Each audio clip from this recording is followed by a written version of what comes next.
Week 10, Day 3, Morning Nourishment. Jeremiah chapter 25, verse 11 through 12. And this whole land will become a desolation and a waste, and these nations will serve the king of Babylon 70 years. Then after the 70 years have been fulfilled, I will punish the king of Babylon and that nation for their iniquity, declares Jehovah, as well as the land of the Chaldeans, and I will make it an eternal desolation. After Israel entered into the good land, and they were not faithful to God. They forsook God and set up other worship centers, in addition to the unique center at Jerusalem. The kingdom of Israel was captured by the Assyrians, and later the kingdom of Judah was captured by the Babylonians. At that time, the city of Jerusalem was captured and was not returned to Israel until 1967. At the end of 2 Chronicles, in God's eyes, the condition and situation of Israel were miserable. The land was usurped and taken over by pagans, and the people of Israel were given by God as captives to the heathens. Furthermore, the temple was burned, and the wall of Jerusalem was torn down. The entire good land was devastated. When Jeremiah saw all this, sitting on the top of Mountain Zion and looking down at Jerusalem, he lamented bitterly. All the leading ones and all the noble ones of his countrymen had been taken away to captivity in Babylon. Eventually, he himself was taken captive to Egypt, and there he was put to death.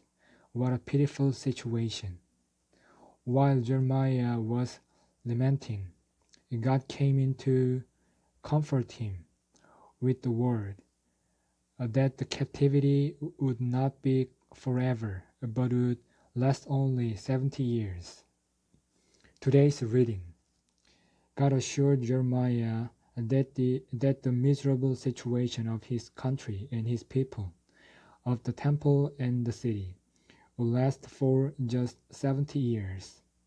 Some of the captured ones, such as Daniel, would still be alive at the expiration of the 70 years. Therefore, God comforted Jeremiah by assuring him that just as he gave the people up to captivity, he would also bring them back from their captivity. God would bring them back not as captives, but as triumphant warriors. According to Daniel chapter 9, verse 2 through 4, Daniel understood God's will for Jerusalem from the scriptures and prayed for God's will. According to the scriptures, Daniel knew how to pray because he knew how to draw near to God, to contact God, to absorb God, and to let God express himself. Daniel's preciousness was not related to his prophesying, but to his ability to pray. He could prophesy because he knew how to pray. His prayers touched, contacted, absorbed, and expressed God. Daniel was God's co-worker on earth. He was considerate of God's heart, and contacted God. He lived in God and let God live in him. Daniel was a person in union with God. As a result, Daniel could co-work with God, coordinate with God, and be God's expression.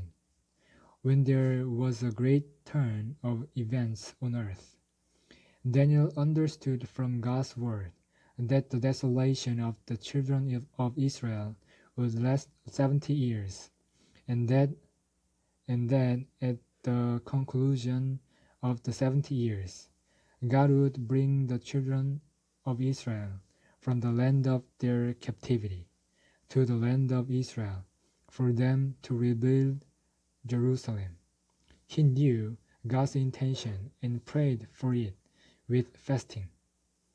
He knew God was about to move on earth, so he became God's expression in order to coordinate with God through prayer. The extent to which Daniel prayed was the extent to which God worked. God did what Daniel prayed for.